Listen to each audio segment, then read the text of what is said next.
வாக்கிய பஞ்சாங்கம் படி இன்னைக்கு கோவில்கள்ல தனிப்பெயர்ச்சி ஆயிருக்கு. இன்னைக்கு காலையில 8:24 சனி கும்ப ராசியிலிருந்து மீன ராசிக்கு பெயர்ந்திருக்கு.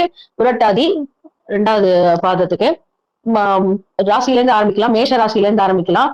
மேஷ ராசி மேஷத்துக்கு சனி 12ஆம் இடத்துல வந்திருக்கு. அதாவது அப்படின்னா 12ஆம் இடம் அப்படின்னா சனி 7.5 சனி ஆரம்பிக்குது மேஷ ராசிக்கு.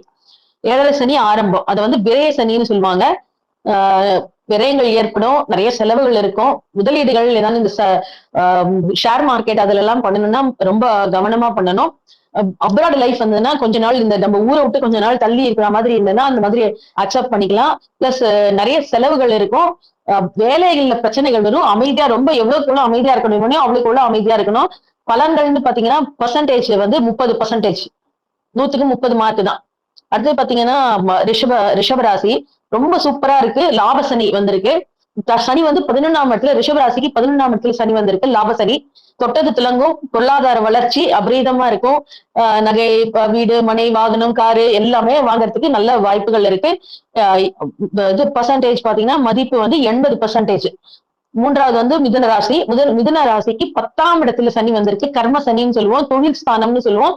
தொழில் ஸ்தானத்தை சனி பாக்குறது. தொழில் ஸ்தானத்தை சனி பார்க்கும்போது நிறைய பேருக்கு புதுசா வேலை வாய்ப்புகள் கிடைக்கும். புதுசா வேலை வாய்ப்புகள் ஆரம்பிப்பாங்க.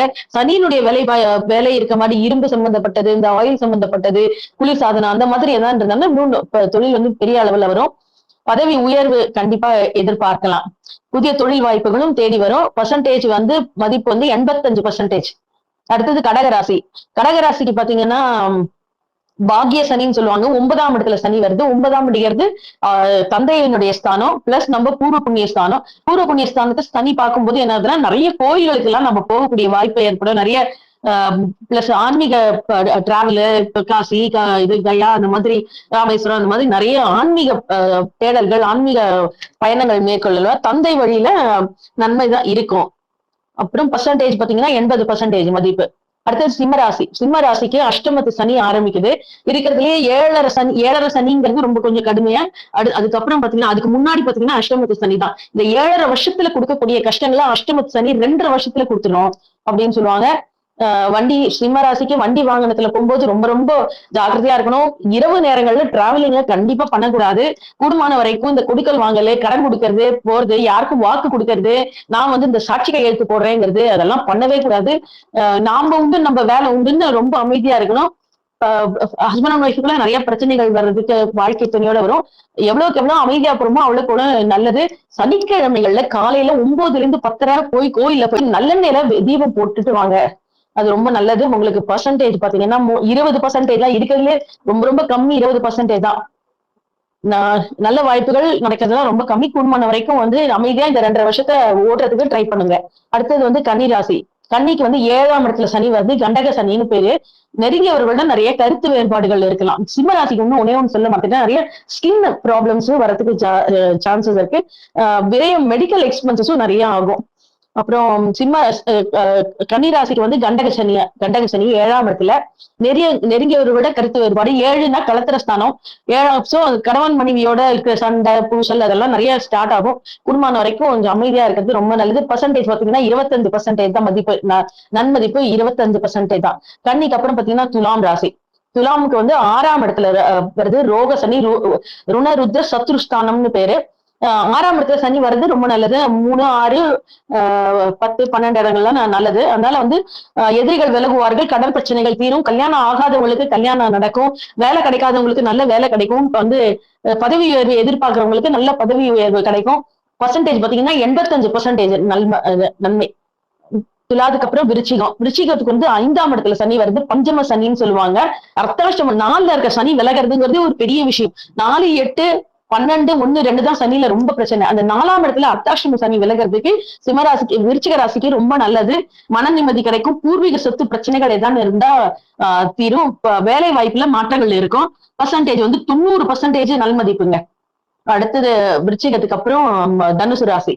தனுசுக்கு 4ஆம் இடத்துல அர்த்தாஷ்டம சனி வருது. சோ தாயாரோட உடல்நிலையில ரொம்ப கவனமா இருக்கணும்.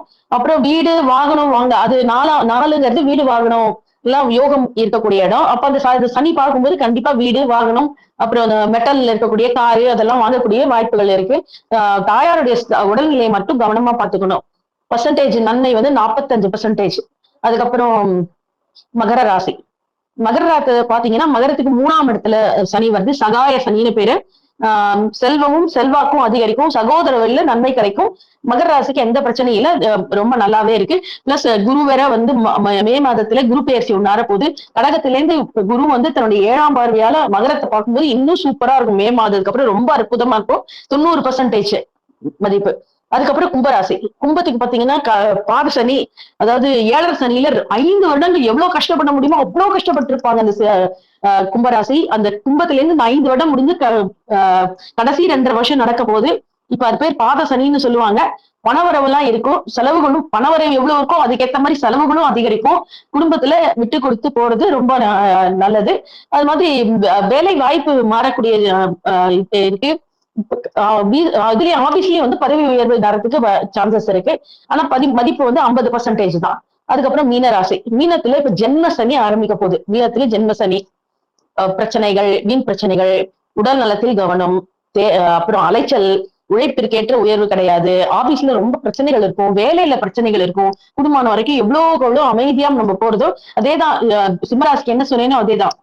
இந்த கொடுக்கல் வாங்கல் விஷயங்கள், இந்த ஷேர் மார்க்கெட், இந்த இது பண்றது, இவங்களுக்கு சாட்சிகள் எழுத்து போடுறது, அதெல்லாம் எதுவுமே இருக்கக்கூடாது. ஆபீஸ்ல எவ்வளவு பிரச்சனைகள் இருந்தாலும் எவ்வளவு கூடுமான வரைக்கும் அட்ஜஸ்ட் பண்ணிட்டு வேலையை தக்க வச்சுக்கிறது ரொம்ப நல்லது இந்த ஜென்ம சனி காலத்துல. இல்ல வேணாலும் ரோஷப்பட்டுன்னு வேலையை விட்டு போனீங்கன்னா அடுத்த 2.5 வருஷம் ரொம்ப கஷ்டமான காலங்கள். மதிப்பு வந்து 40%. சனிக்கிழமைகள்ல வந்து பகவானுக்கு நல்லெண்ணெய் விளக்குனா தயவுசெய்து இந்த எல்லாரும் சொல்றாங்க இந்த எள்ளு விளக்கெல்லாம் தயவுசெய்து ஏத்தாதீங்க. எள்ளுங்கிறது ஒரு தானியம். இந்த நம்ம அரிசி கோதுமை மாதிரி எள்ளுங்கிறது ஒரு தானியம். அதை போட்டு கருக்கி அதுல வந்து நான் பண்ணக்கூடாது. அதெல்லாம் நல்லெண்ணெய் விளக்கு கோயில் வீட்டுல இருந்து நல்லெண்ணெய் எடுத்துட்டு போங்க. ஒரு சின்ன விளக்கு எடுத்துட்டு போய் சுவாமிக்கு இது பண்ணிட்டு சிவன் கோயிலுக்கு போனீங்கன்னா முதல்ல சிவனை பாருங்க. முதல்ல சனி எல்லாம் போய் பார்க்காதீங்க. சனி வந்து இவர் தான் வந்து நவகிரகங்கள இருக்கவர் தான். அவரோட பெரியவர் வந்து சிவனும் அம்பாளும் தான். முதல்ல சிவனை பாருங்க, அதுக்கு அம்பாளை பாருங்க. அதுக்கப்புறம் இல்ல முருகன் கோயில சனி இருந்தாலும் முருகனை முதல்ல பார்த்துட்டு முருகனை வணங்கிட்டு அதுக்கப்புறமா சனீஸ்வரன்ட்டு போங்க. சனீஸ்வரன்ட்ட அதாவது நவகிரகங்கள்ல ஒருத்தர் சனி. அதுதான் சனியை பார்த்து பயப்படணும்னு அவசியமே கிடையாது. சனி மாதிரி ஒரு அற்புதமான ஒரு கிரகம் ஒரு உலகத்தையே நம்ம பார்க்க முடியாது. நேர்மை, உண்மை, சத்தியம், நியாயம், தர்மம் அது மாதிரி இருப்பாரு அவரு. அதே மாதிரி எல்லார்கிட்டையும் எதிர்பார்ப்பாரு. நம்ம நேர்மையா இருந்துட்டானா நமக்கு எந்த பிரச்சனையும் கிடையாது. உண்மையா இருந்துட்டானா எந்த பிரச்சனையும் கிடையாது. ஓம் சனீஸ்வராய நமஹா அப்படிங்கிற மந்திரத்தை மட்டும் சனிக்கிழமைகள்ல நம்ம வந்து உச்சரிக்கலாம். எப்ப டைம் கிடைக்குதோ சனீஸ்வரன் கோயில்கள் இருக்கு. திருநள்ளா இருக்கு, குச்சனூர் இருக்கு. அதாவது எப்பன்னா இந்த மெயினா வந்து மீனராசிக்காரங்களும் சிம்மராசிக்காரங்களும் சனீஸ்வரன் கோயில் திருநள்ளாரோ இல்ல வந்து குச்சனூரோ போயிட்டு வர்றது நல்லது. அப்படி போக முடியலையா உங்க வீட்டுக்கு பக்கத்துல இருக்க சனீஸ்வரன் கோயில் சனிக்கிழமைகள்ல 9ல இருந்து 10:30 அந்த சனி ராகு கால நேரத்துல போய் பாத்துட்டு வாங்க. அதான்